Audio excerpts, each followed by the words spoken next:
This is a test of the City of Palatka audio system.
Looking good. All right, ladies and gentlemen, let's turn on our microphone first of all, and let's go ahead and call to order the, August 3rd meeting of the Historic Board of the City of Palatka. Do we have Chaplain Mulberry with us today? Yeah. All right, fantastic. Let's call to order and ask Chaplain Mulberry if you will address us. If we could, please stand. Good evening, everyone. Father, again, we thank you for this day. Lord, we thank you because you've been so good. You've been kind, you've been long-suffering and patient. We thank you because you allowed us to come together again, once again. We pray, God, that your wisdom would guide us, decision-making, all that we undergird to do for your glory, that the city may move forward. We pray, God, for the progress that's already been made, certainly for that which is to come. We ask for your divine guidance and your directions in all that we do. In Jesus' name, amen. Let's continue to stand for the Pledge of Allegiance to the flag of the United States of America, led by our city clerk, Sonny Krantz. If you would join me in the pledge, I pledge allegiance to the flag of the United States of America and to the republic for which it stands, one nation, under God, indivisible, with liberty and justice for all. Thank you. And please be seated. As we move on to the appeals procedure, in summary, any person wishing to appeal any decision made by the Historic Preservation Board with respect to any matter considered at such meeting will need a record of the proceedings, and for such purpose, they need to ensure that a written record of the proceedings is made, which record includes the testimony and evidence upon which the appeal is to be based. Florida Statute 286.0105. Let's move on to ex parte communication. Board members, anything to declare?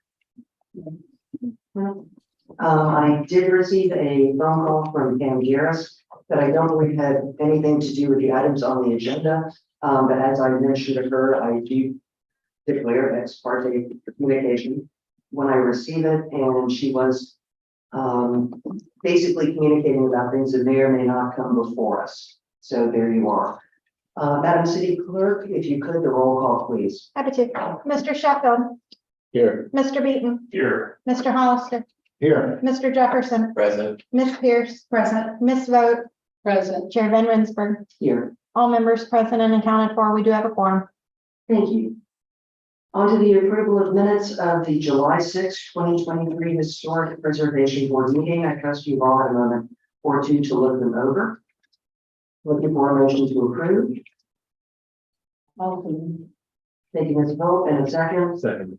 Thank you, Mr. Sheffield. We have a first, or we have a, yeah, well, we got all that. All in favor, please say aye. Aye. And opposed. Excellent. The minutes of the July 6th Historic Preservation meeting are approved. Moving on to public comment. Speakers are limited to 3 minutes, and as you know, we take no action on items. Opening public comment. We did not receive any public comment cards. I believe, is that correct? Does anyone wish to address us? If not, we will close public comment. Let's move on to regular business. We'll begin with item A, HPP case 2315, request for a certificate of appropriateness after the fact for exterior re-siding, gutters, and windows in restoration of the glass porch. The owner is Sam Bakken. The address is 608 Oak Street, Palatka, Florida. Bear with me while I pass these out, please. Thank you.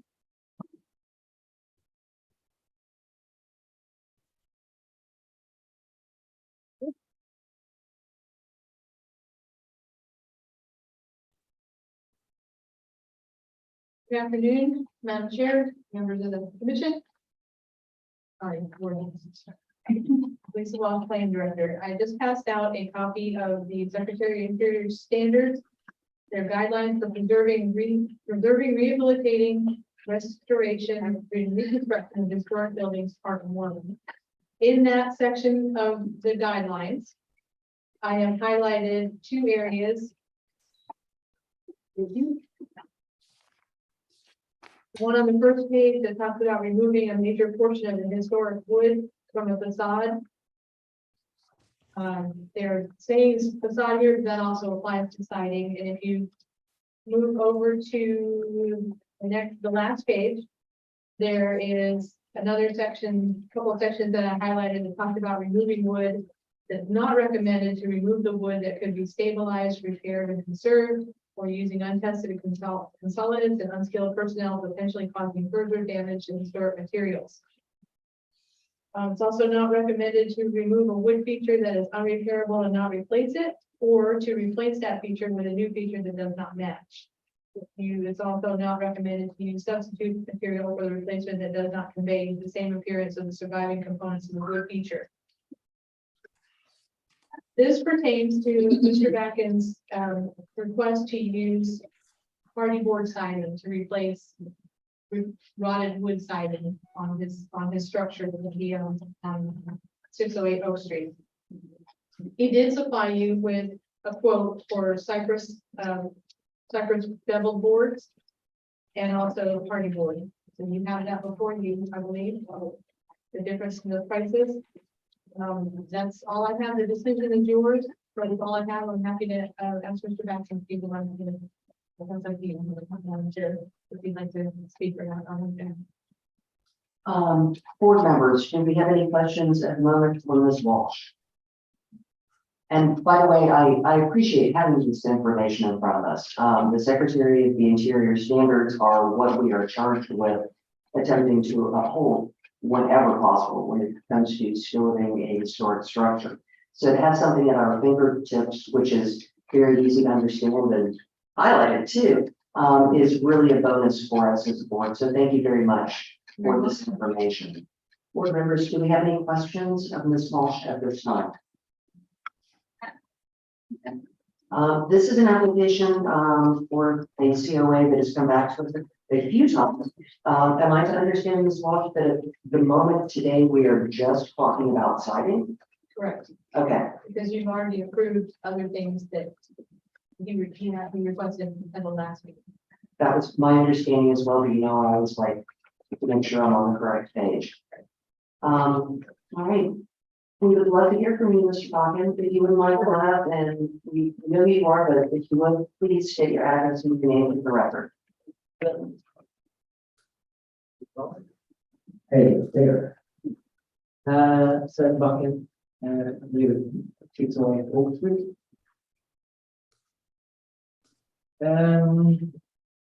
The main question here is the using the article on the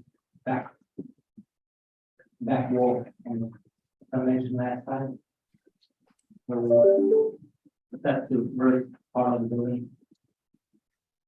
That would be really the whole siding. I am wildly flipping through my pocket because I could have sworn somewhere in here there were the actual price differences between the hardy board and the cedar. Could you remind us of the price differences? Thank you very much. This is in an email that Mr. Backen sent. The Cypress Mill bevel boards are $2.15 a foot for a total of $44,494. And the Home Depot prime hardy board is I'm sorry. Didn't give a per foot price, but that total is $1,360. Well, we all know that it is more expensive to do the right thing in historic property, so that doesn't surprise me. Absolutely. It is, but we can't rebuild them, can we? I'm surprised that the art were so cheap, but they're.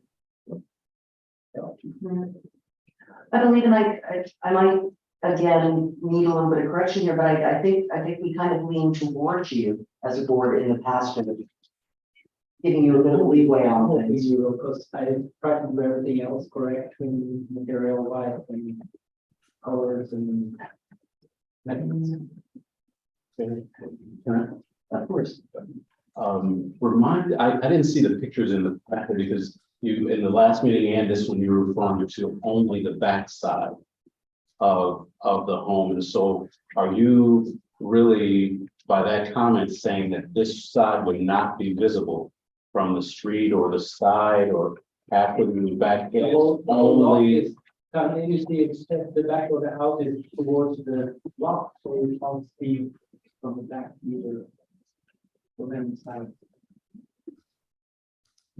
Back wall is facing in towards the block, so you can't see back. Unless you come into the property. Excuse me, so you're saying the total, just the back wall, not the side, or not where it wraps up to the side of the Big platform? floor damage there, so the whole wall has to be totally rebuilt to the foundation and the beams So and the everything. roof straight down, so it's the entire back of that wall. Thank you. Again, I speak under correction, but wasn't this a property that we were talking about the amount of wood damage to the side was only about 25 to 30%, or might it be another property? That's the one wall, yeah, which is most of that. Because from a preservation restoration standpoint, 25 to 30% is certainly not 80 or 90. Understand, if you would, Mr. Vaughan, the problem that we have as a historical board is if we allow party board in one place, then the next person comes along and says, why did you give it to Mr. Vaughan, but why can't we have it? I mean, it's slippery slope. And that's why we're always so frankly reticent to set a precedence that will bite historic homes later. But then, of course, it's the whole project is the game that when it comes to money wise, everything inside, the exterior, the roof, the foundation, everything, the whole package, everything, electric, plumbing, sewage, it adds up to the cost. So it's the whole project, and then there's one small piece of the project that And possibly a little bit of money keep to the be. cost down. And it's not with you. To And believe me, I think all of us own historical homes and we feel your pain. However, Mr. Sheffield, did you have a question? yeah, the cost differential, just want to be clear because it was 2000, what was it? So we're talking, I thought it was less than $3,000. Am I? the wood was 44.90. No, Cypress boards were $4,494, and the hardy board is $1,365. So about $3,000. About 3 times as much. Trying to get the facts. Well, that's the small part of the project. Well, but that's the part that we're dealing with in terms of a decision and as Madam Chair has spoken to, and it's a big deal in terms of switching and not replacing from a historic perspective. It's just not recommended, and I'm looking for some dire circumstance here that this puts you in. And from my view at this point, 3,000, even though I know this is only one piece of the project, doesn't put you in this dire straits that would for me be enough to say, well, we'll move away from what's not recommended from the standard. So that's why I'm just trying to grapple with. Understood. Before we move into more comment from our board members, which I really would like to hear, let's go ahead and please, if you wouldn't mind, open up your public comment on the subject. Is that okay? Normally just about the there is some damage to the side walls and front walls. I mean, they would probably change about 20% of the siding there too, at the bottom, here and there. But there I will go for the wood material. I from the top. Thank you very much, Mr. Balkin. Let's go ahead and open up for public comment if we could. Opening for public comment.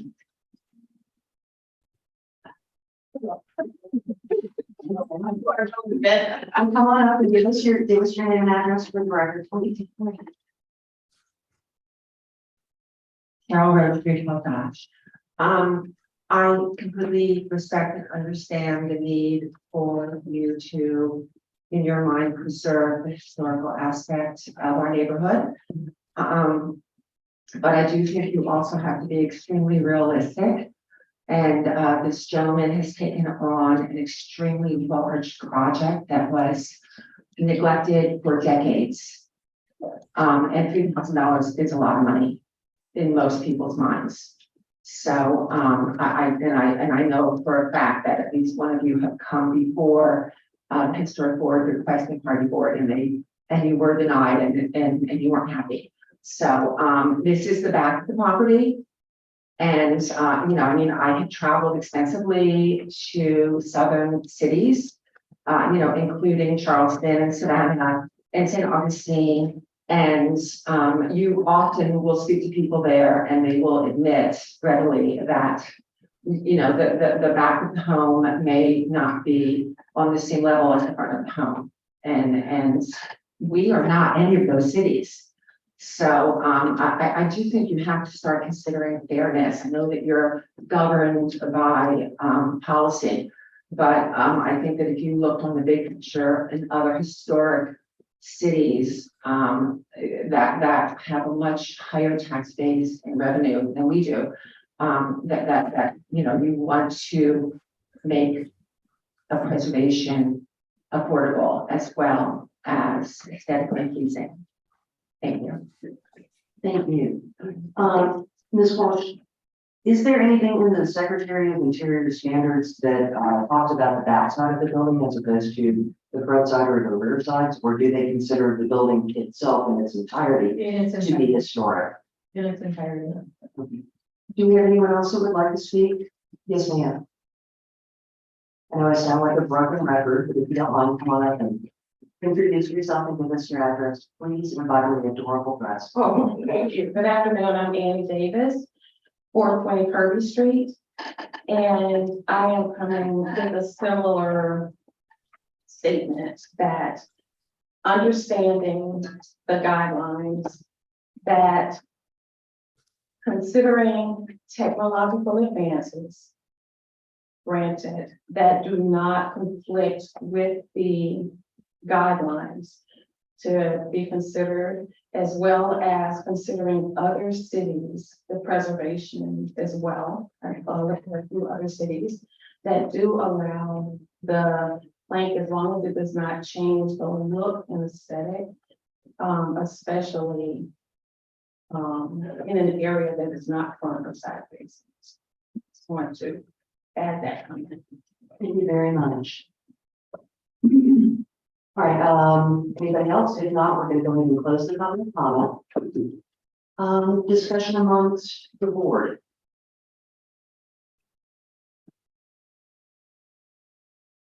Mr. Sheffield. Reason I was asking about the placement and the restriction of the board is because my wife and I own historic property in Detroit also. And that city historic board does look to, okay, if it cannot be seen, it has moved or stepped back and given additional consideration when it's been onerous with respect to this. So that's why I was actually asking that, to see those two things, where it was, and then how much of an additional burden it would be to move away from this standard. But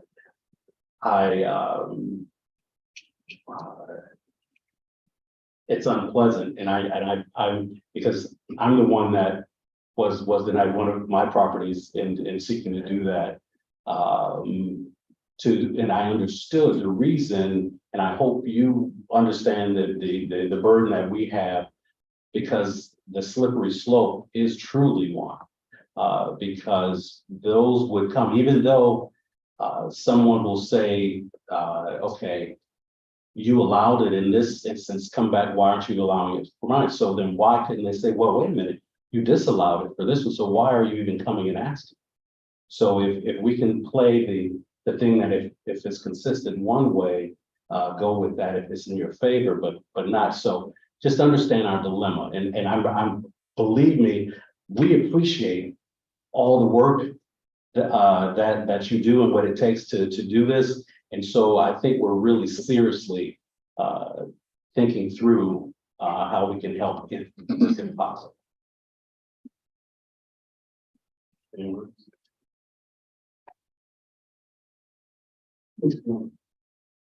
I agree with some of what Mr. Sheffield said. But I also think, even though you can't see it from the back, because it's in the back, these are historic neighborhoods. They're not just regular neighborhoods. They're not just regular houses. When you move into a historic neighborhood, there are certain guidelines and things that are required to live in the historic neighborhoods and take care of the homes, to make it look a certain way and be a certain way.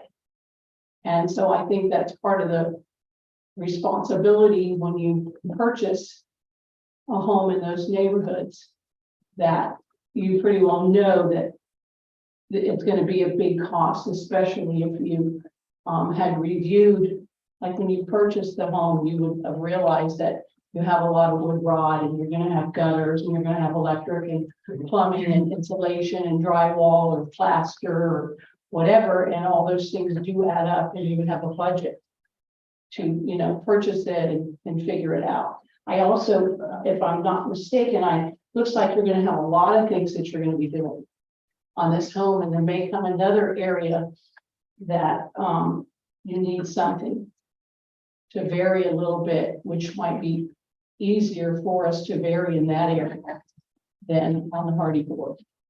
So my vote is that I do not want hardy board, and I would like it restored with the wood. Can I say something?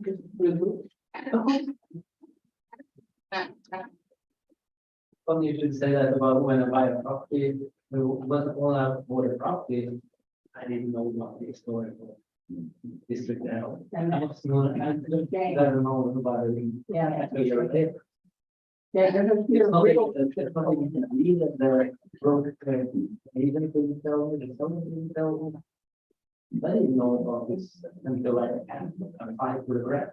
So I got to know about the historical district in January. That's a shame. I think that's really bad of you. I'm sorry. I don't know if it should be the agent or. You should pick it up. Yeah, we really can't advise you on that note, but I agree that it's an awful shame, because in fact, you are very much a vibrant part of a historic district that we'd like to have around for way longer than we were around. Yeah. So that brings us to where we are today. Other board member comments? Yes, there's. I'm in agreement to both Chuckle and Patty. I mean, we need to keep the integrity of these historical homes.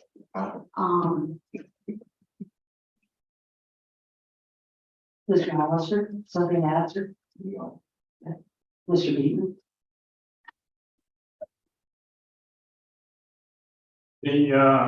Have a couple of points I'd like to make. I don't think this particular group of board members had heard this before. I think it was probably before some of you served on the board.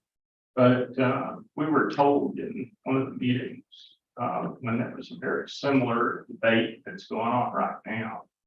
And I'm sure that the city would, I would hope the city still feels the same way about this, that these cases stand on their own merit and shouldn't be compared to other cases and things that have been done at other sites. I think everyone knows that the board has kind of been back and forth on this issue about hardy board, not just this board, but previous boards. And but it's the issue is a difficult one, and I think what the homeowner told us today is that he was trying to follow the idea that what's gonna be visible to someone walking by the front of his house or looking at the sides of it or driving by, is not gonna be aware of the fact of what was used on the rear of the house. And which is the kinder, gentler way of looking at this case. But we've also been provided by the standards from the Department of Interior. So it's not an easy thing. Yes, I've at previous decisions that this board has heard of my opinion on. I personally don't have a problem with doing some things on part of the house that's not visible, as long as it's not too far out of line. And I don't think that necessarily, I guess I disagree with Mr. Sheffield a little bit. I don't necessarily think that should be based on value. I mean, I think that's sending us down the wrong road if we say, well, if you got to spend a whole bunch of money to fix this up, then we'll give you some latitude. But if you're spending less than $5,000, we're not going to give you that latitude. I think that's not a path that we want to follow, that we're making money decisions or that we're using money in our decision-making process. I still lean towards the street view of a house as being my judgment. If the homeowner is trying to maintain a house in a historic nature so that people who come here who've never seen the house before in their life would walk away from the house thinking that everything has been done appropriately, unless they trespassed on the owner's property. So my vote is probably a little more liberal than the Department of Interior standards. People do a lot of things to cover up what's in the backyard. We've approved swimming pools and putt golf in people's backyards in the North Historic District when I first came on the board almost 20 years ago. And it's interesting, you know, to have the opinion of the different board members, because as our chair stated earlier, we're all owners of historic houses, and we know what kind of dollars are required to keep them in good shape. So I don't think I really took it. I kind of rode the fence on what I just got through saying, but I still have sympathy for a homeowner who's trying to do the right thing as much as possible, but they're also trying to save money too, because I would imagine before it's over with, he's probably going to have, you know, well over $100,000 in that house, probably more than that. But you know, and the situation about people not knowing, I mean, it's probably a meeting doesn't go by that we are not made aware of the fact that the applicant was not aware that the house was in the historic district. And I don't think all those people are lying to us. I think that's a reality that we haven't done a very good job of making the community aware of that. But I still am sympathetic with homeowners doing things that, not major things. I would, you know, have a problem if he wanted to put glass across the rear of his house. But I think I'm concerned if we're maintaining standards, but I'm also sympathetic to homeowners that are trying to do the right thing as far as parents are concerned. I get where you're coming from, and I don't believe the word is sympathy so much as empathy, because we do all own historic homes and we feel the pain that it costs to maintain them. Yes, Ms. Stahl. What I wanted to add, Larry, in reference to what you're saying, I thought originally too, it was 20%. It was only so many boards on the back of the house. I asked the gentleman and he said it's the entire, from the top of the roof to the very bottom and all the way across the back. So that's totally the entire back side would be in the hardy board if I'm understanding him correctly. Thank you, Ms. Cole. Thank you, Mr. Beaton. Mr. Jefferson, did you have something to add? It's a decision. Well, It is, and you know, I hearkened just recently back to the new couple to town who came to us, with their property on River Street and wanted to put a hardy siding on the side of it. And we said, not so much, you know, we can't allow that, it can be seen from the street. But it also strikes me that a portion of the side of their home indeed can't be seen from the street. So now we're dealing with what can be seen from what angle. I've heard time and time again, I've been in this town for 20 years, and before that I was in St. Augustine, which is really fierce about its historic preservation board guidelines. The realtor didn't tell me. And wow, I feel horrible for homeowners when that happens. But can we take that on house? I mean, do we have the ability as a board to say, well, you know, forget the Secretary of the Interior standard, because this poor guy was given some bad information. I don't know that we have that liberty, ladies and gentlemen. But I leave it up to you, because frankly, I am only one vote among many. I don't have a chance to put off the back of my house, do I? I don't believe your home is conforming, is that correct? Come on, you don't want to be like,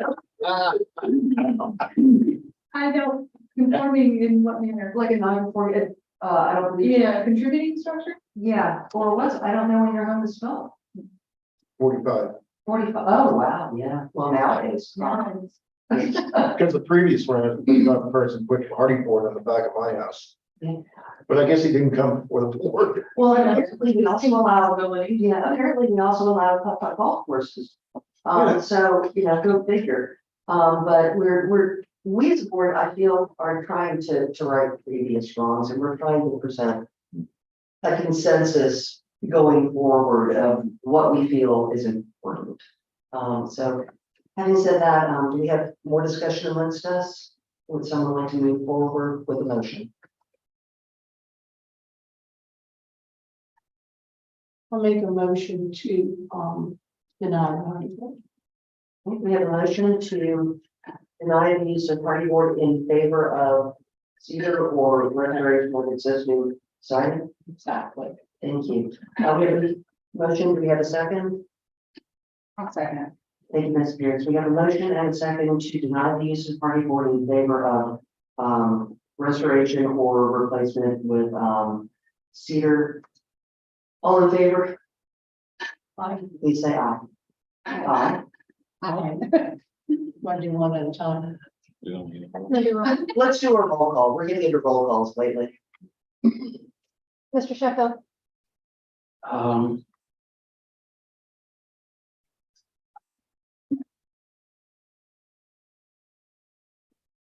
gonna have to say nay. Mr. Beaton, Hey, Mr. Hollister, Nay. Mr. Jefferson, sorry, Nay.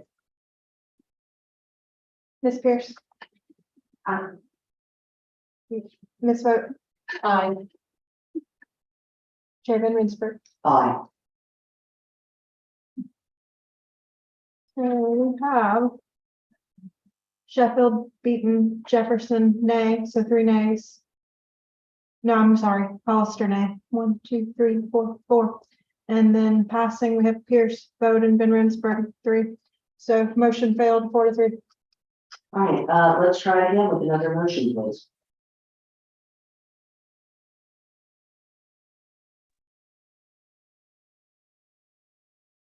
I make the same motion to deny. Well, the motion to deny failed. Or at least 3 yes, so it failed, and now we need to go back to the drawing board, and I'm expecting that one of the board members that voted no would like to now make a motion to allow. I mean, that's the only thing at this point that makes sense. Mr. Oliver. Are there any pictures of the back of the house? You know, you have all these pictures, but none of the back where it's the affected area. We will in the original. Maybe I just need to. I didn't see. Okay, so we cannot actually examine what we don't have. Invisible. But at this stage of the game, the motion and the second and the vote to ask Mr. Bakken to please not use hardy board and instead use cedar or indeed restore the siding in place as he can has failed. So therefore, we're at an impasse. And I believe we need someone to make another motion so we can try to get this going again. Madam Chair, this is Valeria Thomas. Yes, ma'am. The motion was for, I guess to use cedar in place of hardy board, correct? No, Matt. I'm sorry, Madam City Clerk. Thank you. Hi, Ms. Thomas. The motion, as I took it down, motion by Ms. Vogt to deny the use of hardy board in favor of cedar or restoration siding. Okay, and so Madam Chair, you're asking for a motion to allow hardy board? Is that what you're doing? No, ma'am, I'm saying that the motion, the second, and the vote went down. It did not pass. We have no decision at this point, so I'm asking the board members to consider some other type of motion to move us forward. I mean, we can't just say that we agree to disagree and we'll see you later, Mr. Back, and we haven't made a decision.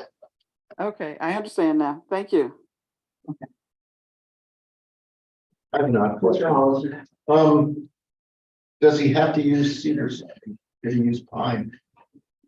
It's a wood, but it's probably cheaper. Could that be a compromise? Ms. Walsh.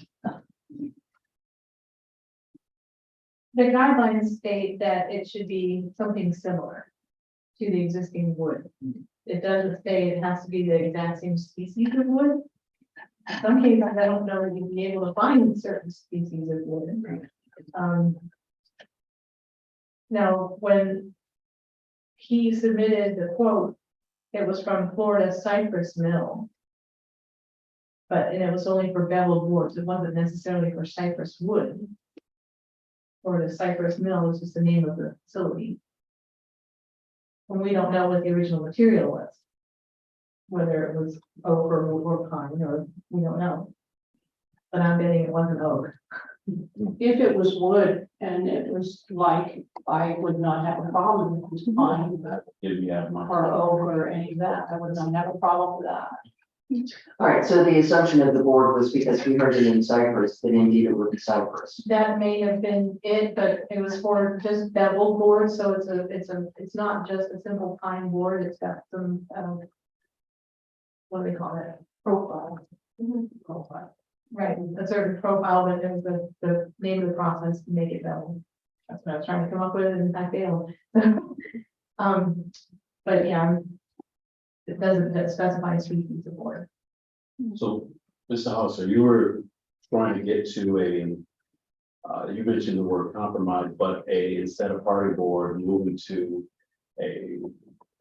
another species of wood. Yeah, so less expensive than, I was under the impression it was cedar. Cedar, okay. Okay, Was, that, Yeah, I didn't check the. I didn't check the availability or the price. what type of wood did you get the quote? It was the. Cypress. But I heard that that's the mill here, that's Yeah, a lot of properties was built by the Cypress. mill there. is there a chance of researching it and checking other wood products for pricing and coming back to us?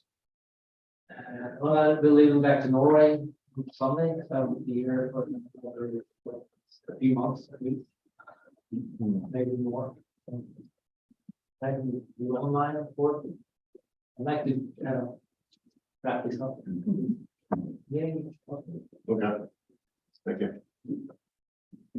All right, does that change our opinions at all as a board as to how we'd like to potentially move forward? Madam Chair, go ahead. is it possible that we could reword, because that motion is to specifying cypress and just wood material rather than fern material? Absolutely, and that, And that then, has actually died, so if you would like to okay, come up with a new motion, that would be up to you how you would like to phrase I it. don't want to jump in front of Mr. Larry though. No, you're doing good. Go ahead. Okay, then I would like to go. You might even get a second from. Okay, I would like to go ahead and make a motion to deny the party board, but approve wood material. Like, similar to what is currently there. Okay, so we have a motion on the floor to deny the hardy board, but to approve a similar type wood for the siding on the rear of the property. I'll second the motion for discussion. I was gonna be. We have a second by. Discussion. Um. Madam City Clerk, can we do discussion at this point? Okay, we can. Yes, sir. Come on back up. As I mentioned, I was at Water House, we know about this. And I was in October, about a year ago, I bought hardboard for about half the wall. I already purchased the hardboard. I have to kind of sell it for rid of the hardboard. So, just wanted to mention. Make sure who buys it. I rather use Just hardwood as- than. I rather use the hardwood and. We hear where you're coming from, and I think If I what, need to sell the hardwood, I'd rather do the cypress. I don't want to use plywood. and this particular motion is not limiting you to what type of wood you could use. What it is saying is we would rather you didn't use the hardy board. And also, if you bought the hardy board that time, that long ago, you might actually make one heck of a profit, because as you know, everything's gone way up. But that absolutely aside. So we do have a motion, and we do have a second. Do we have discussion amongst the board, Mr. Beaton?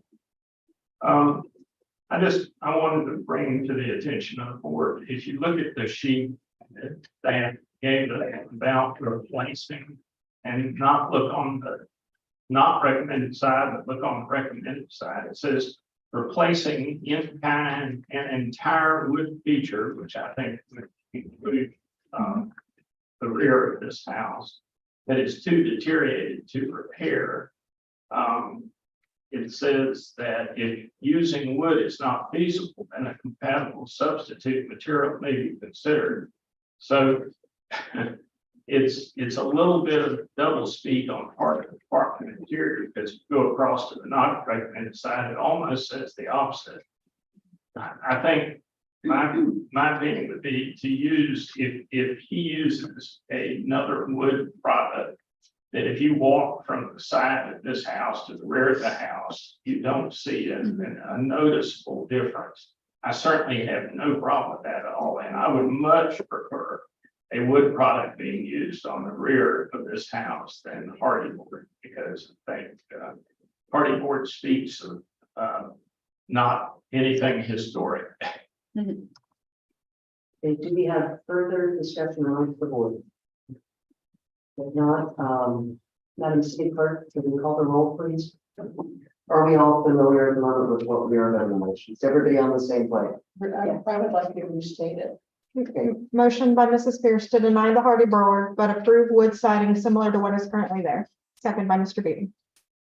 thank you. Ready for roll call? Mr. Sheffield, Mr. Beaton, Mr. Hollister, Aye. Mr. Jefferson, Aye. Ms. Pierce, Aye. Ms. Vogt, Aye. Chair Van Rensburg. Aye, Motion passed unanimously. thank you.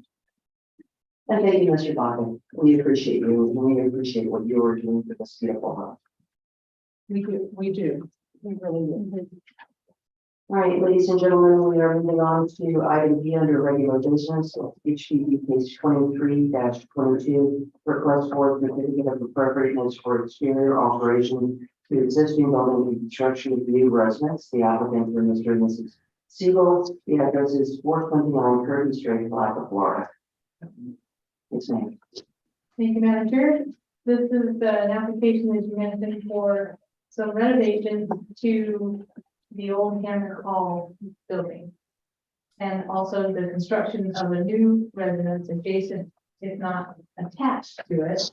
That is, I understand from the applicant, still up in the air a little bit because of Florida building codes and insurance regulations, which has made everyone's life a nightmare lately.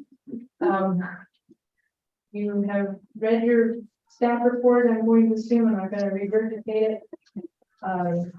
They will be part of the lot next to them, create a larger lot so they can accommodate this, the existing structure and the new one.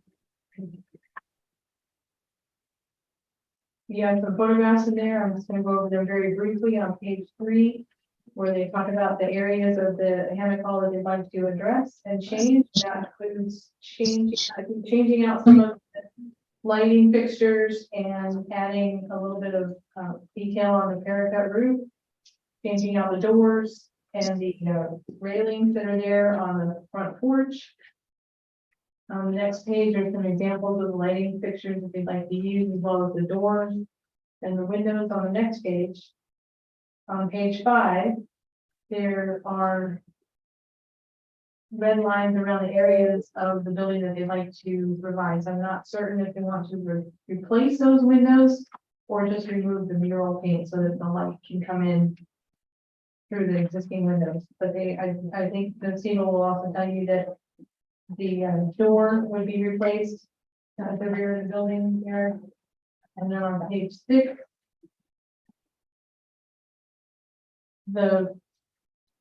those two photographs where it shows a whited out area. On the top one, it's to the right of the building, and on the bottom picture, it's on the right of that. Those areas would be where the proposed connections would be between the existing building and the new residence they'd like to build. And then there's also on the following page, on page 7, there's examples of the roof changes that may be made. That they're not quite exactly certain how they want them, how they want to either repair the roof or change the roof line and add a little different material or replace material on the roof. The roof on the hammock hall is flat, and so they may remain that with that, but long is a single. They explain the single better than I did. Below that is a diagram of the concept drawing for the existing hammock hall structure, and then where they would like to construct a new single-story residential addition with a courtyard in the middle. Subsequent pages also show elevations, what you would be seeing from the front of the building on Kirby Street or the rear elevation. And then examples of doors and brickwork that they might be using as materials in the new construction. So with that, I will be happy to answer some questions if you have them, but I think I would also like to ask Mrs. Siegel to give her presentation if she's ready. Thank you.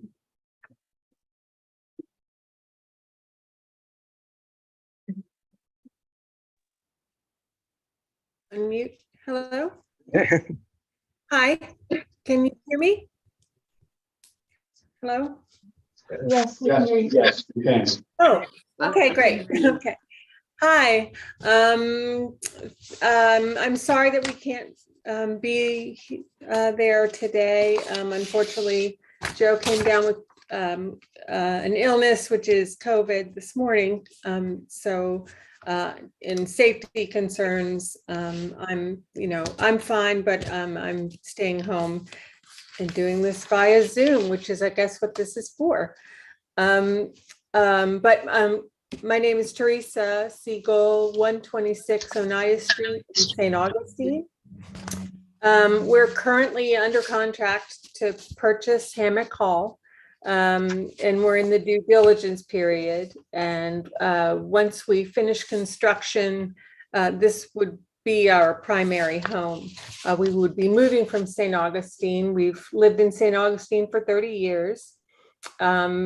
it's a historic neighborhood in Lincolnville, and we're very familiar with Secretary of Interior standards. And we applaud your efforts and the city's efforts to maintain the character of Palatka's historic districts. So with this, we're asking for a certificate of appropriateness, one for the proposed alterations to Hammock Hall, and then also the concept plan for the one-story masonry courtyard house. And we're hoping, to give you enough information to feel confident about that. We're still in the design phase of, we really haven't had much time to get with an architect and actually come up with the plan. But we did meet with the neighborhood. We had a kind of a gathering last week, and we heard from some neighbors, and we understand that Hammock Hall is very close to the heart of the community. And so even though I understand that Hammock Hall is not a contributing structure to your historic district, we're going to kind of treat it that way. And we're going to approach it kind of as an adaptive reuse.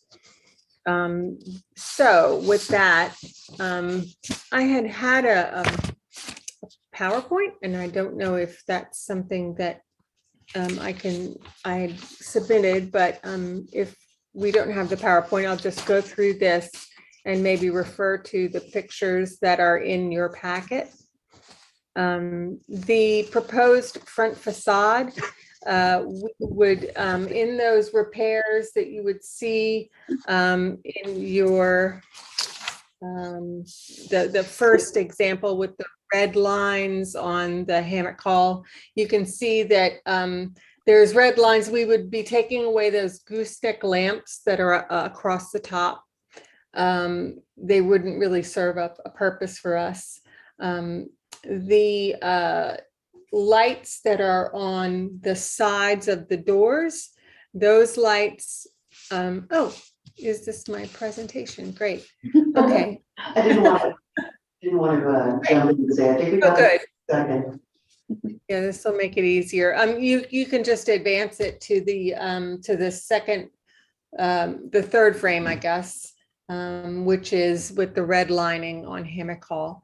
Yeah, and so you can see that, oh, if you go back one, yeah, right there. You can see that these are the parts of the Hammock Hall that would be altered. Basically removing those gooseneck lamps, removing the sign, the lights that you see, the circles that kind of up and hidden under the porch roof, we would change those to the next slide, which is a different profile, but sort of a lantern style, but it drops down lower from where it makes the connection. So it would be a little more visible from this, it wouldn't interfere with the line there, but that's the kind of the style that we would be replacing those with. The doors, these, there's these two sets of doors. They're not wood, they're probably a metal, but those doors would be replaced, and we replace them with wood doors. They're very unusual doors.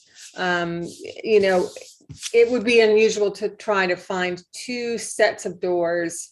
We usually try salvage and finding things that are, period appropriate.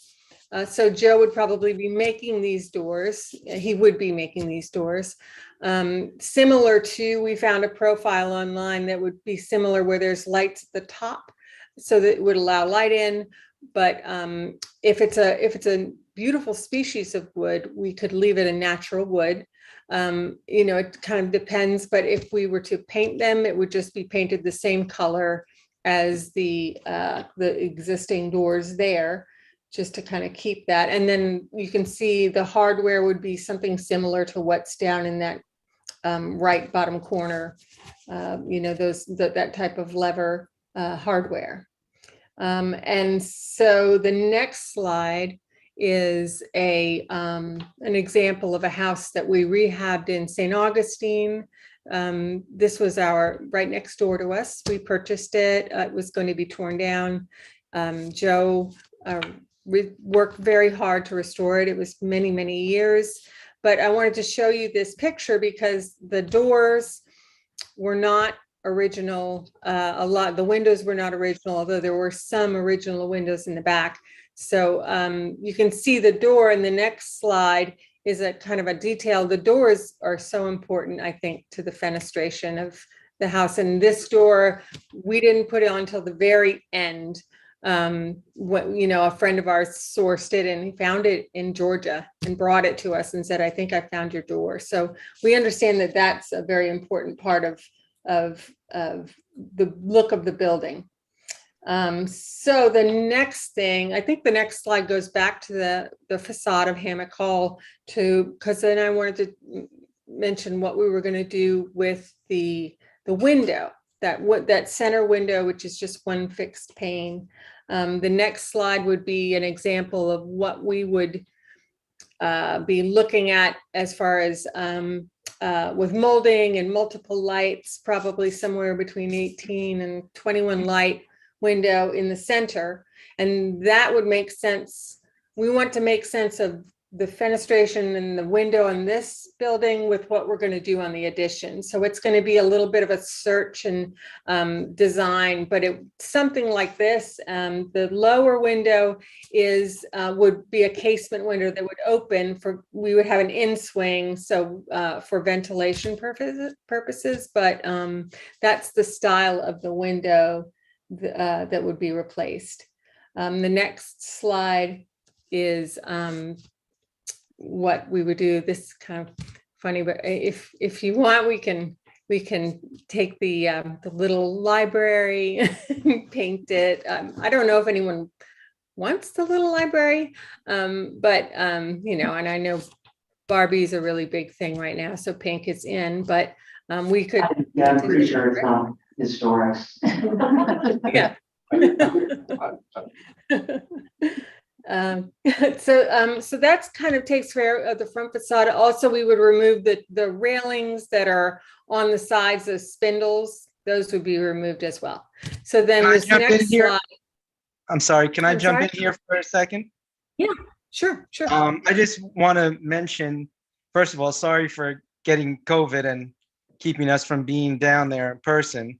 We did try to find pictures of Hammock Hall from the 40s or 50s so we could sort of put back what's supposed to be there. Obviously, the doors and some of those railings and things are not original. We just couldn't find any pictures, but we're still looking, and we're open to making this as accurate as possible. That's it. He's live. Okay, so so this slide is showing the I guess this is the west facade where the mural is, and the mural is very important to the neighborhood and to the city, and it depicting the history of the South Historic District. We just met someone who played in the Azalea Bowl, so this side of the building is, we want to leave the mural. We're happy to have it.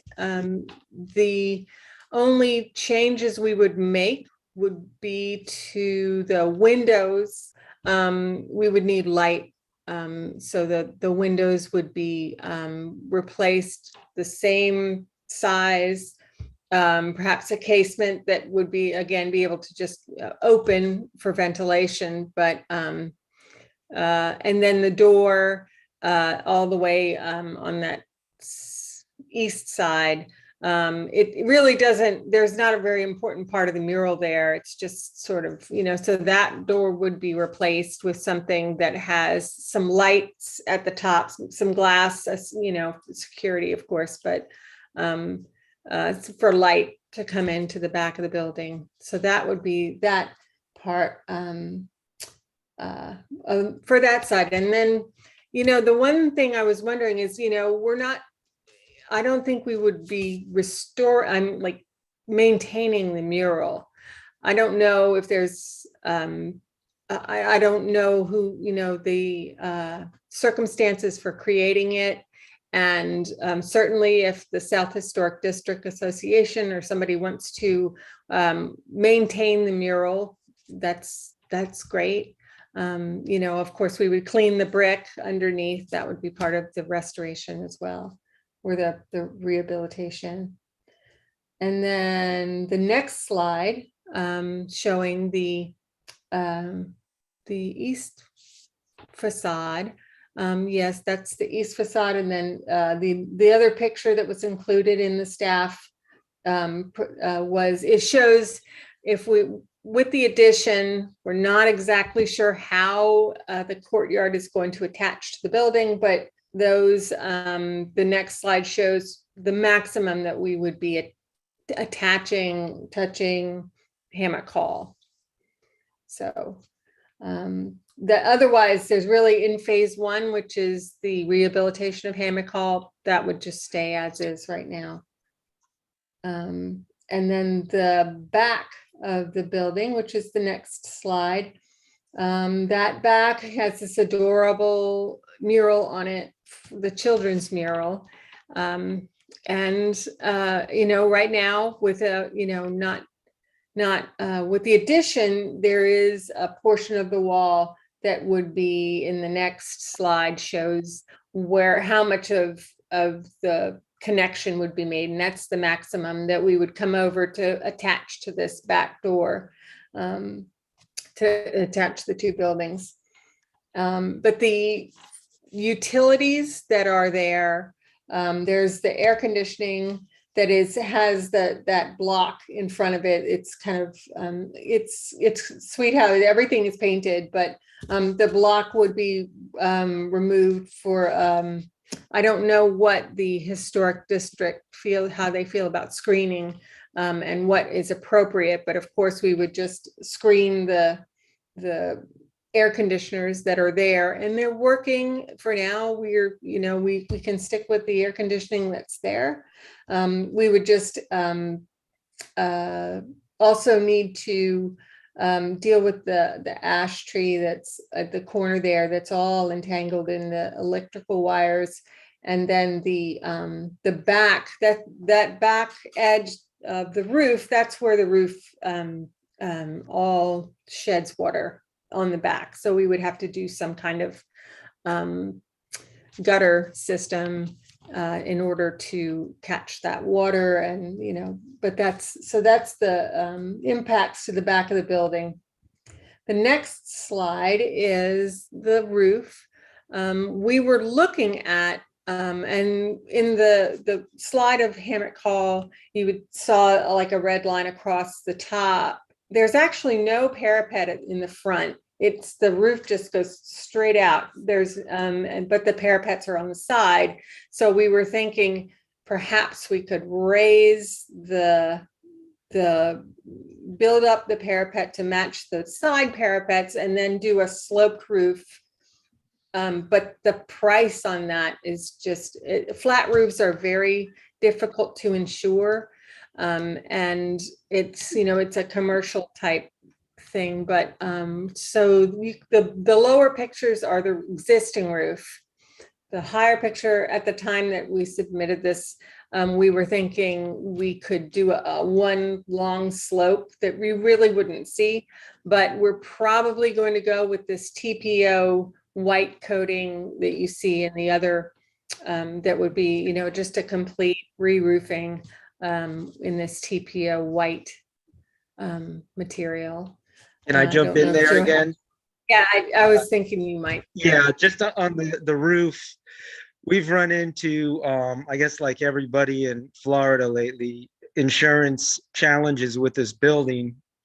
And one of the big ones is the flat roof.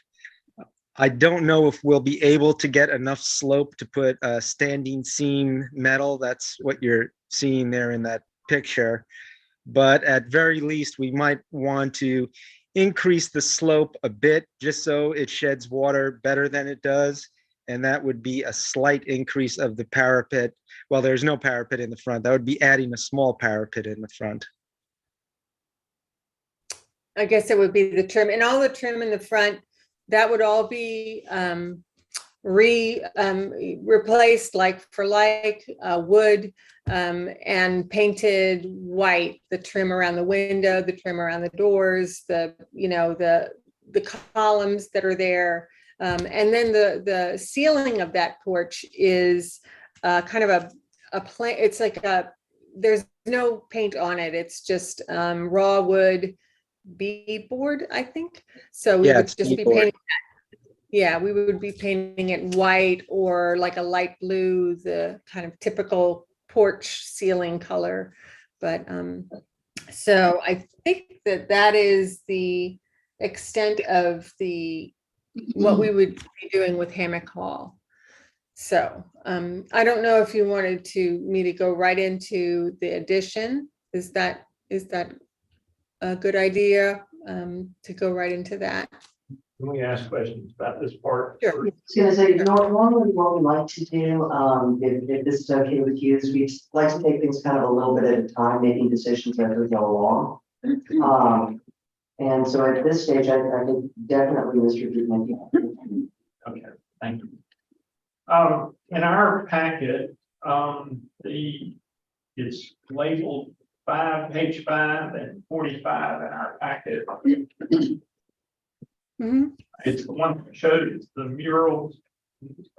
Yes. Hang on.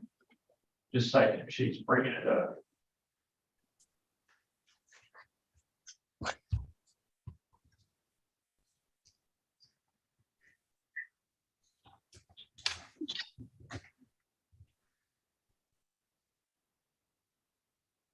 I think it's before that.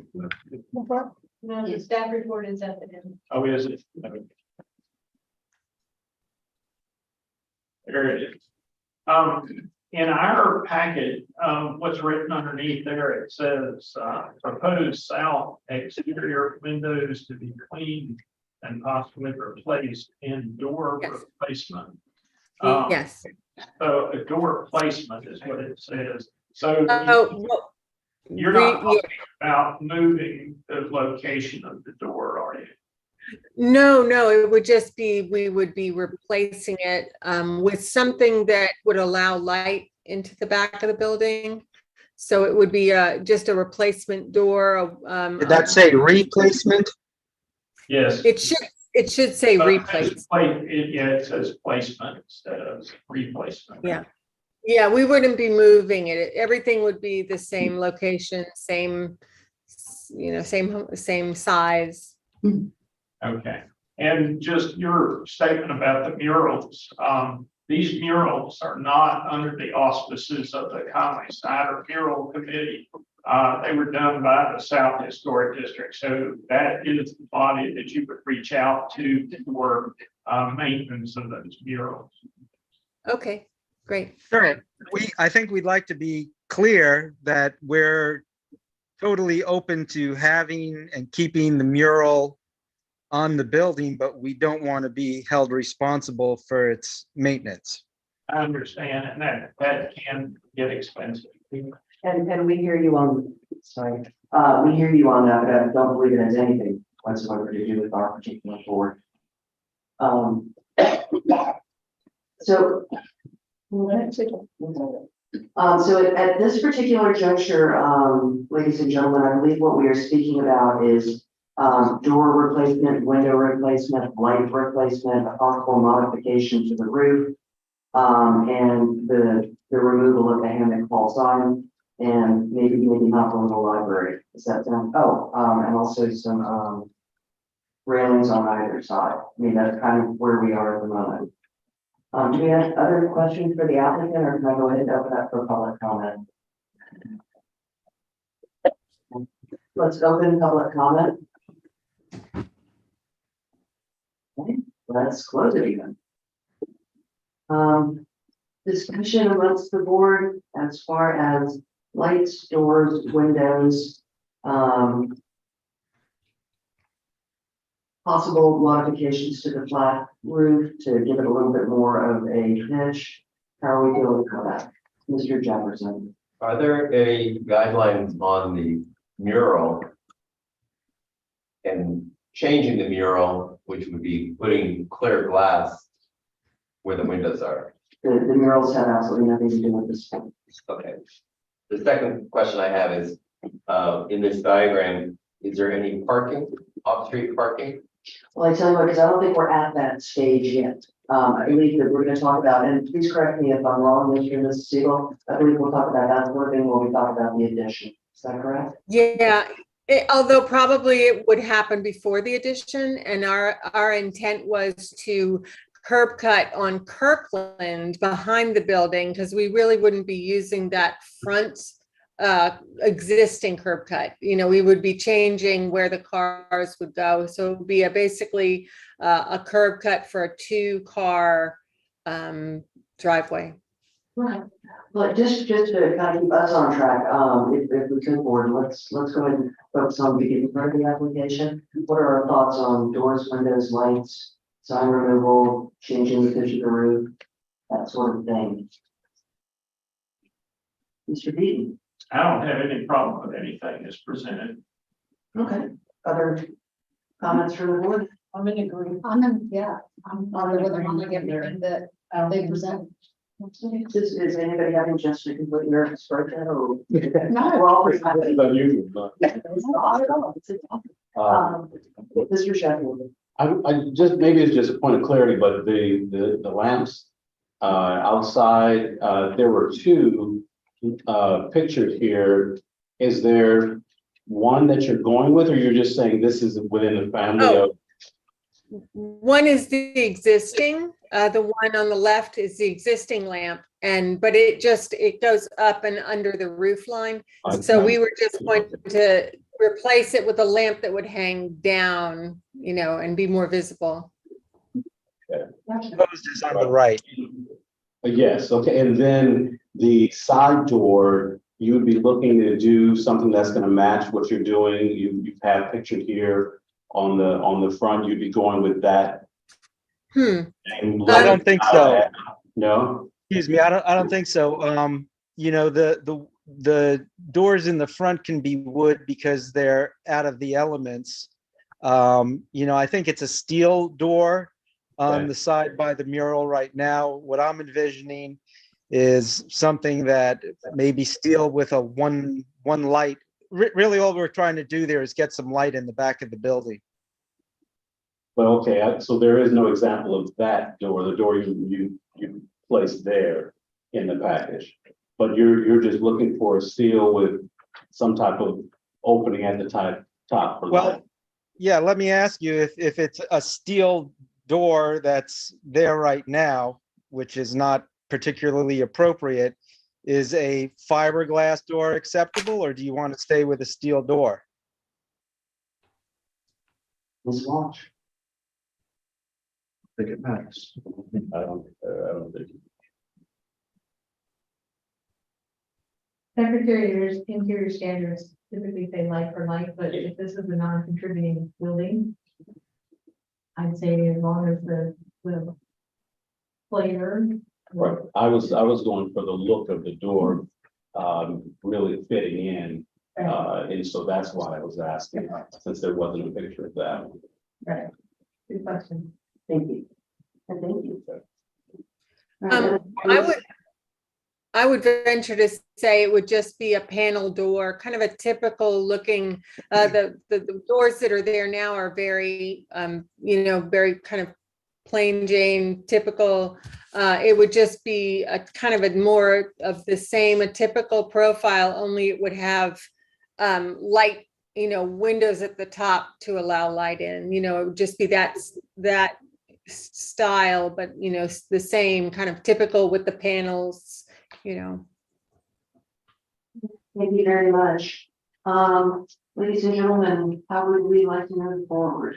Would someone like to make a motion at this point? I'll move to approve this first part of the changes to Hamilton like presented.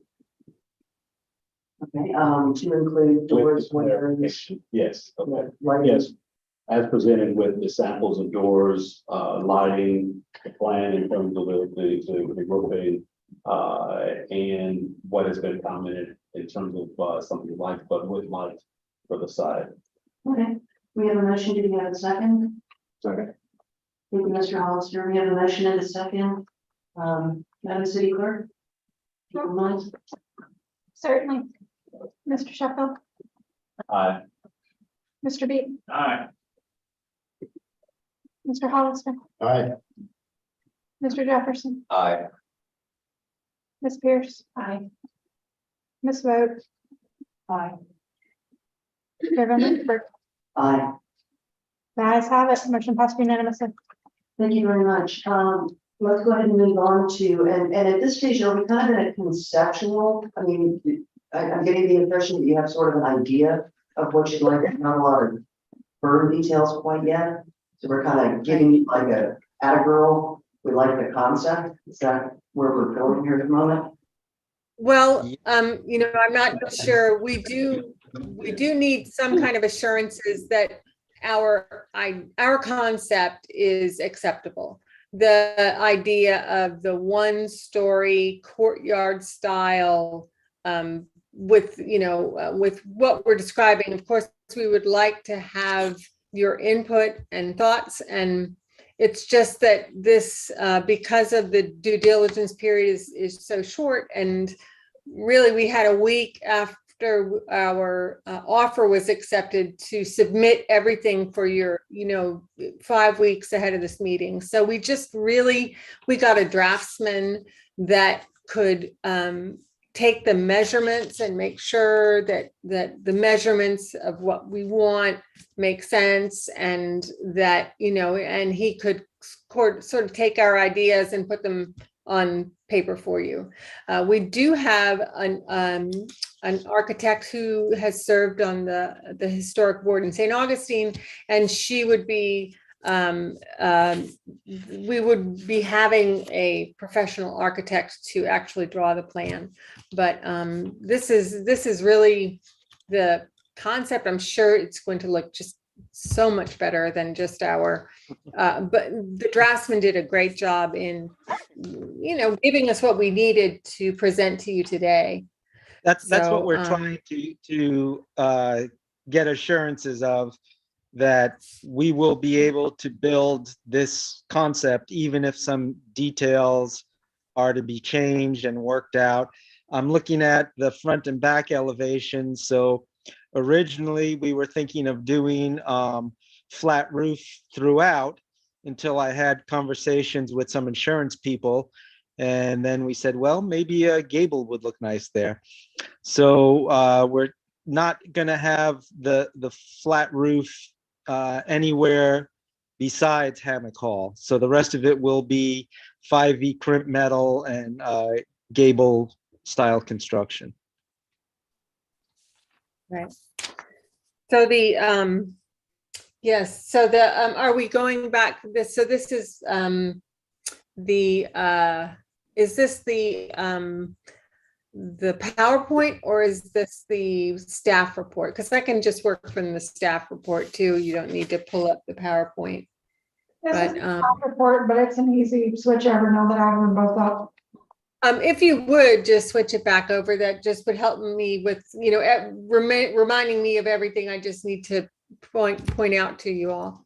Where would you like me to go? And we would start with the frame 19, which is, the start of it's a concept plan. Yes, ma'am. I'm there. Okay, great. Yeah, right there. Okay, so this concept plan, this is how it sits on the lot. We're going to be purchasing 19 feet from the adjoining lot in order to make this concept work. And you can see there that we have drawn in the driveway where the curb cut would be and where the 2-car driveway would be. And then the next slide shows a little bit more. This shows you what the courtyard is. It's going to be a green space. The concept of the courtyard house is kind of interior, is, the door, the windows and everything, allowing light is on the interior. The exterior of that building, the run, the 61 feet run that would be next to the adjoining lot, and then the back, that would be very high fixed windows, echoing Hammock Hall. It would be the same treatment.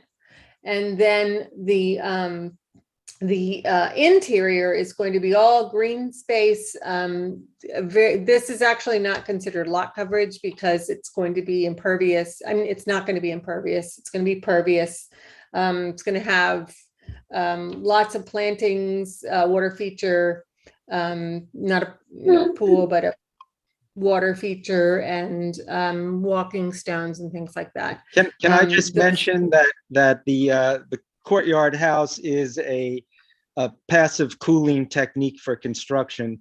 So that's one of the things that we're sort of concerned with, is as things get hotter and more intense weather-wise, to build something that makes sense historically, but is also very sustainable. Right. That's what led us to Palatka, and looking at this lot is the idea that this would work here from a design standpoint. But yes, the passive cooling is a big deal. Also, the way that the interior, where the walkways are, they would be covered walkways, kind of a portico that would go around, and that shades the windows, and then it also creates more cooling. So it's a very, any kind of environmental, green, sustainable techniques is what we wanted to be using. The exterior would be a masonry, like a masonry vernacular, kind of like what is in your neighborhood. There are some examples. Hammock Hall is more of a mid-century modern flat roof, that type of, and so we have to kind of make sense of the two. So the windows, I think, is, let's see. The next slide is where our architect took our drawing and started sketching on it. If you don't mind, I'm just gonna, Mr. Hollister had a question for you before we moved on. Yes. Oh, yes. Are we putting the cart before the horse? Should she have all the blueprints and everything approved with planning and things like that, and then come to us with the final details? Well, our concern is that basically we won't buy Hammock Hall if we can't build the courtyard house. So that's what we're trying, our closing's on the 23rd. So what we're trying to get out of you all today is that some form of this concept is going to be okay with this board. And as I said earlier, it's really more of a conceptual, we like the idea. It fits in the neighborhood, it makes sense to us as a historical board, because frankly, we're talking new construction, right? I mean, right? Yeah. So I think what the Seagulls are looking for out of us is, we like it. Looks cool. Yes, Mr. Sheffield. I guess when I'm looking at this the approval of a concept here, I think beyond we like it, and the Seagulls can correct me if I'm wrong. It's cool. Is this within something that would be acceptable? Because of course they got to come back with an official a certificate of appropriateness application once they do have, Mr. Hollister, all those ducks in a row. I think right now they're saying it makes sense to make sure that this is something that we're just going to say way right off the bat before they go into all that type of investment. And so I'm trying to, and so I have questions about how the elevations are going to look, because I'm trying to picture the outside here and see what are they really talking about, because it is a little difficult with what we have before us, but I think we're getting it. But am I on the same page with you guys as to what you're looking? I'll tell you that we are open to discussion on the details of the building. You know, we're trying to have a balance between what's appropriate to a 1940s, 1950s, mid-century modern building and be respectful of the neighborhood.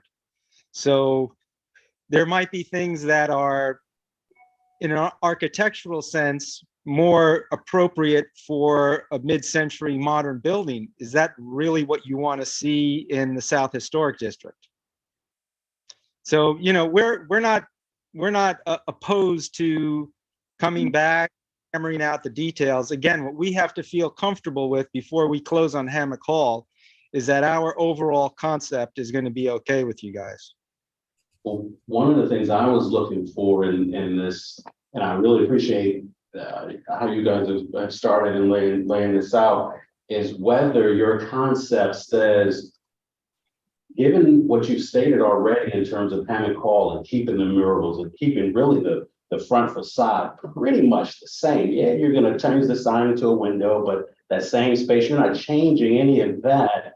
But then what's next door to it, is that going to look totally different? Like you just walk to a different piece when you now talk mid-century modern type stuff, but on the exterior, I guess I'm asking whether it's going to be consistent or flow with what you said you're going to keep with Hammock Hall, but on the inside, you're going to have this whole other thing. You walk into a mid-century. Well, or what do you, go ahead. Drive around the neighborhood, look at what is all in the neighborhood as far as architectural details. This is something that we encountered in St. Augustine when we restored that house, and a lot of its original details were gone. And the architects on HARB, that's the Historic Architectural Review Board in St. Augustine, said, well, you know, look at what's in the neighborhood. Make sense of the building in the context of the neighborhood.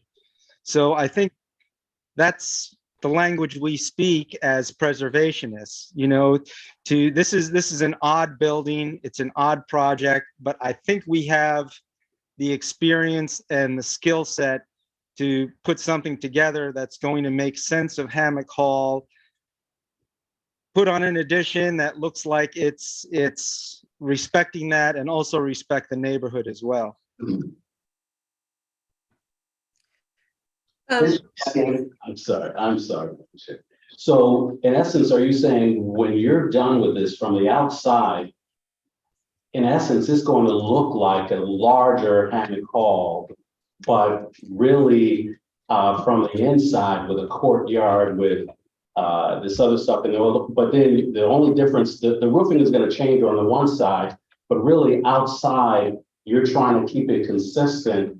You know, I think I'm going to answer that question, because frankly, Hammock Hall was a great deal like a convenience store or longer than that.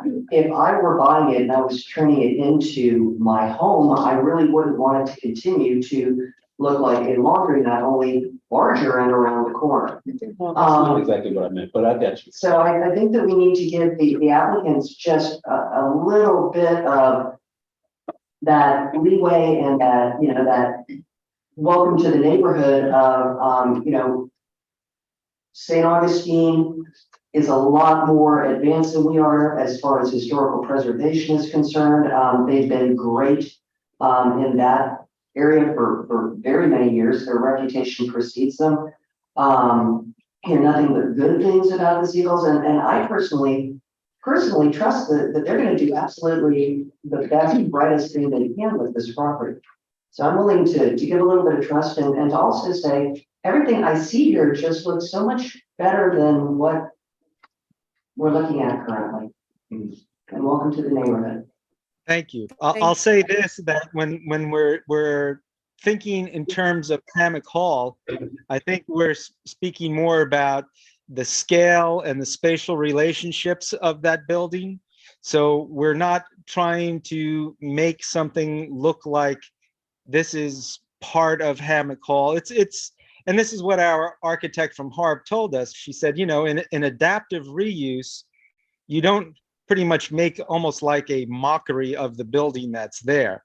You make sense of it spatially, but don't try to emulate it so tightly that it looks like this has always been there.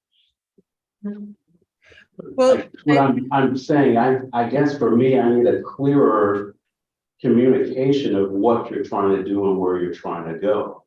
well, if I could finish with there's some pictures, and I was going to just explain to you about that front facade, because that is the idea of making Hammock Hall transition, that structure transition, and that's what kind of like this garden pierced wall. If you look at the elevation, it's hard to tell because I put that green space in the plan because it was looking very massive, and it's not really going to be.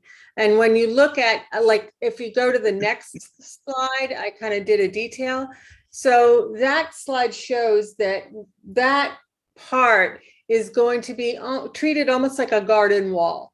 It will have a roof because it's going to be our main entrance, but the entry door would be not like a garden door, a gate type thing. And then the wall would then be pierced with big windows that would then have brick or something. So you're actually going to see through this wall. We were thinking brick because of the brick on Hammock Hall and kind of transitioning it over to a vernacular building. This is a good example of what we were looking at, because when I was looking at how to introduce air into the courtyard for mid-century modern, really like a concrete breeze block is what you would typically do. I didn't think that looked right with the neighborhood. So we drove around and we did see some examples of this staggered brick on some walls around the neighborhood. So that's the kind of thing we're talking about, where in a very strict sense, the breeze block might be more appropriate to Hammock Hall, but we're trying to make sense of this structure in this neighborhood. And my opinion is the brick would look better. But if you all have this discussion and say, we got to see breeze block there, we'll do breeze block. Well, the next slide after this does show what's called like a style board, which is things that we've seen. So that top building is I believe on Emmett Street. So that's kind of the masonry vernacular that, with the metal roof. In the plan, we use that configuration of the windows that are down in the lower corner. That was a 1940s grocery store configuration window. And we were like, well, that looks really cool. I mean, and if something like that, and then we work with whatever the window is going to be on the front of Hammock Hall, and it can kind of echo and make sense of that. And then that type of brick, and then even the next slide shows more brick, like brick around the neighborhood. And we wouldn't be using new brick. We would source, old brick and compose it so that it wouldn't look brand spanking new or anything. And then of course the green space would carry through, and then I would do some landscaping through the garden, it would carry into that front all the way up to the sidewalk, so that the landscaping would kind of come out of the courtyard, and you'd see it through the walls, and then it would be on the the front there where the sidewalk is. And I think that does show the breeze block there. And that's what I'm referring to. Technically, 1950s, that's what they were doing in the 1950s. Personally, I don't think that works with the South Historic District very well. But again, we're open to feedback from you all. I think that's the end of the presentation, really. There was some images of I looked at your historic resource survey, and these are some examples of buildings that are contributing, that are in your district, the masonry vernacular and the mid-century modern. And we're just trying to blend the two. That's the concept. So I think that's pretty much it, but I'll, whatever questions, to make this more, I know it's kind of hard to grasp what's in our heads, but. Thank you very much. I was kind of hoping for a little bit of guidance from Ms. Walsh. She ran away. She'll be back in a moment because, this is, I mean, quite frankly, I'm a fairly new chairman. I've been on this board for ages, but I can remember the last time when someone came to us with the concept of new construction and asked us for this type of, do you think it's going to be good? Should we keep going? So when she comes back in the room, I'm going to ask her to give us a little bit of direction, but I would like to say that, oh my gosh, here's a couple who's come to our area, about to make some big and major improvements. They're looking at the neighborhood. They're trying to fit in. They're trying to do the best thing for the neighborhood. I mean, this is to me a cause to celebrate. And I don't know about anyone else, but I would hate to just see a completely flat facade. I like the fact that you've got some different roof lines coming in. I like the fact that there's a little bit of different architecture. That courtyard, boy, that sounds like a great idea. So Ms. Walsh, now that you're back, could you give us a little bit, thank you. Could you give us a little bit of direction? I was just saying, this is not typical for us. And I feel like the board really need to know, what are our careers? Because I don't see how we could, in a way, I don't think this kind of has a lot to do with us. Really. It absolutely has a lot to do with you. Okay, explain to us. Exactly what Mrs. Siegel was saying about the respecting the neighborhood and the historic aspect of the neighborhood and the general vernacular of construction that you see within this neighborhood, because it affects the integrity of the whole entire historic district. I would think that,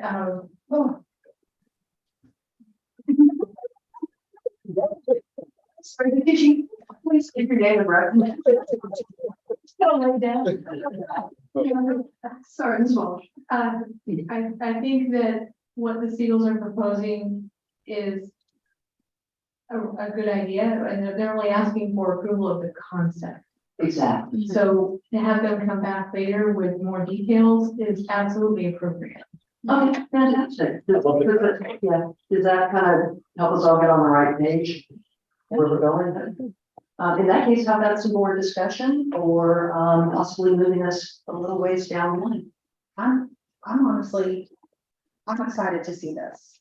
I like the idea of the breezeway and having the brick, not the other, definitely not the other, but I like the brick concept of it.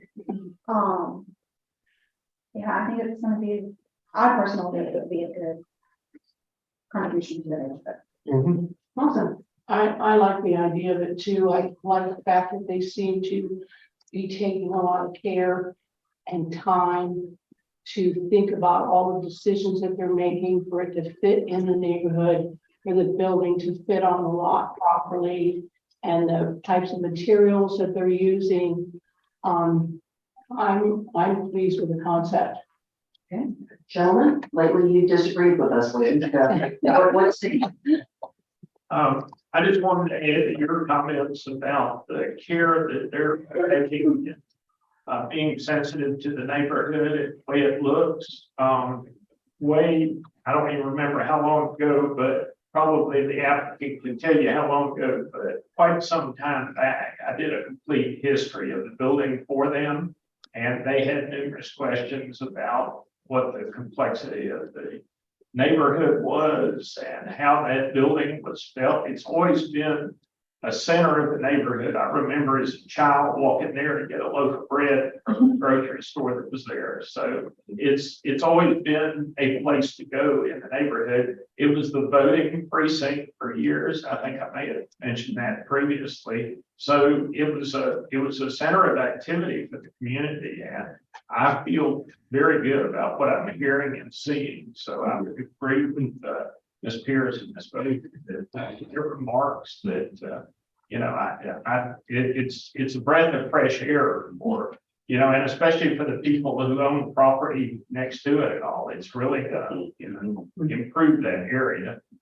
Absolutely. Thank you, Mr. Beaton. Gentlemen. I talked too much. Okay. I'm excited about this. This concept and idea, and personally, just because I have to always have to separate personally versus board thinking and decisions and guidelines. And personally, this is an incredible and very creative way to solve this dilemma in the community. And so I truly applaud you guys for that. And then combining a courtyard with this and your heart really to hold on to what was there, and then your concept and idea of really going and allowing the murals, that piece of history there to be maintained. So I just really wanted clarity as to what you're looking from us, because there's no way I feel as a board member now, I'll switch over to that I can give approval to a concept without having a bit more detail, but I can definitely say that I look positively as a board member with what I see here. I don't fully understand your concept yet, but my goodness, is this moving this in the right direction? Great. Well said. On that note, ladies, gentlemen, do we have a motion of some nature? Mr. Beaton? I move that we accept staff's recommendation for approval of the certificate of appropriateness as presented. We have a motion and a second to take staff's recommendation to move forward with a certificate of. Appropriate. Thank you. My brain was going approval. Oh gosh, how did you just lose that? All right, so we have a motion and a second. That was a north-south historic district, mine mill. That's tough, man. That's tough. I don't. Pardon me, Excuse me. would you like to include them to return, do that in your motion? Yes, I'll amend my motion to, I guess, was there a seconder already? Yes. Okay, well, with the approval of the second, to amend my motion to include that the homeowners come back and give us some progress, and so we can take a look at how things are going with the conceptual ideas that they have. And it's been a second. Great. So We'd love to. We'd love to. That's good. All right, I don't believe we necessarily need a roll call for this. So all in favor, please say aye. Aye. And opposed? All right, motion passes unanimously. Thank you so much. Thank you so much. Welcome to the neighborhood. I don't know if you're over there, but welcome. Thank you. And hope Joe gets me there. Oh, yeah, feel better, Joe. Feel better. Thank you for not coming in,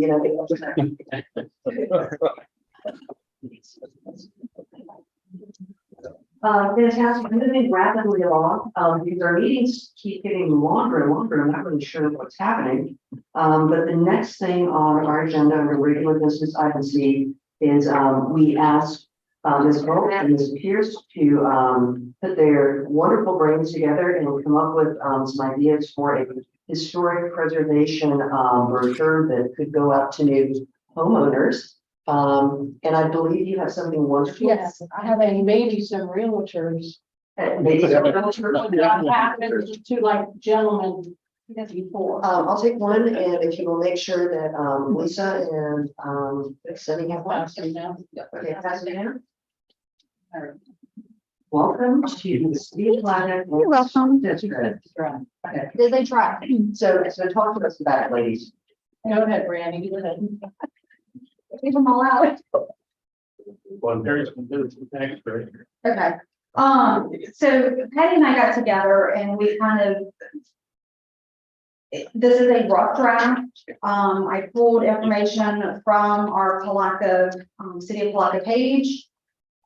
Some of the maps that were in there, they're not completely clear on this because they are so small and I don't want to get rid of any of the key part of it. But it has a brief history of Palatka, and then it goes into the guidelines of owning a historical property, and it does reference where you can find the information. It does reference our, COA. the COA. It also has the, Secretary of Appropriateness where you can go to find that information. It lists our historical, that we do have historic districts. On the back side, it also has, or not back side, but I guess the front fold inside is our TIP district. And those do overlap with North and South District. On the back side, it has just kind of general information of the contact, where to contact. Like I said, this is a draft. It's not set in stone or anything like that, but I do wish that you guys would look over it. Take your 2 points in wherever we need to. If we need to add more information, that's great. Take stuff out, that's great too. I just. Because that's, yeah, and also starting point. Yeah, it is a starting point, and it's, I mean, like I said, I spoke to some people in St. Augustine and they're doing the same thing right now. They don't even have this either. Oh, wow. If you tell them to give us a copy of what. Yeah, we didn't get anything. Yeah, They didn't have anything and they were working on it. but So, we actually found a lot of information through Gainesville. And maybe because of that being associated with UF, yeah. they had a lot of information on their page, but we kind of pulled some stuff in there, but like I said, this is only a draft, the starting point. So But, let us know what you like, what Yeah. you don't like, what we need to change or. Well, first of all, thank you both. Very much. Thank you both. Thank you. Let's think about this. I'd love to, bother Ms. Walsh about it. Possibly even bother our mayor about it just a little bit. And let's talk about it a little more the next time we get together. Yeah, how about that? yeah, I'd rather y'all have like a tangible thing instead of Oh, fabulous. email. Fabulous, and thank you very much. Mr. Newton, just quickly before, just, I'll try to keep it brief. I want to thank Ms. Walsh and the staff for the way that the booklet was laid out for the meeting this evening. I see in this some of the suggestions from videotape number 3 about the staff report, and I'm so pleased with that. One of the things that I saw in there that I really liked, and I know we'll have time to talk about this a little more at this next meeting, was the staff recommendation put in a box. So when you're going through it, you can find that really easily, because what I like to do is after we hear the presentations from the homeowner and from staff and discussion all, then I like to flip at that point, see what the recommendation is to remind me, because one of the things that it brought out in that tape that really kind of struck me was the amount of time that you and your staff spend putting all this together and coming up with a recommendation that's not going to get you or the city or us in trouble with what we're saying. So I appreciate that, and I'm sure as I know everybody probably didn't get through tape number 3, but as they look at that, I think they're gonna appreciate these reports even more. So I just wanted to say that. thank you, Larry. So as it turns out, we're jumping into staff comments, the discussion of the training videos. I agree with you, Mr. Deaton. Matter of fact, what I took out of video number 3 was I asked Ms. Walsh if we could have some backup of exactly what it says That's super. in the standard, so we can just quickly flip to it. And after she went, she delivered. And that's awesome. Thank you. Yes, ma'am. I only need to ask if you all have any questions from the video or anything you'd like to discuss. Keep them coming. And I think they're very interesting. And it gives us a background as to what you're doing and what staff is doing and what other cities are doing. I think your packets nail it. I think they're fabulous. Thank you very much. Yeah. Everybody agree, keep the videos coming? Yeah. Anybody want to announce about watching the videos? Yeah. Oh, Mr. Jefferson. All right, there's more time to do that. I have a legitimate excuse. Christmas tour comes 2023. No, I put it in the laptop and the laptop died. Ah. But I've made arrangements to come here to see them. Nice. For Mr. Jefferson. I will. Okay. Excellent. All right, ladies and gentlemen, I don't see anything else before us. I suggest a motion to adjourn. I make a motion. Thank you, ma'am. We are adjourned.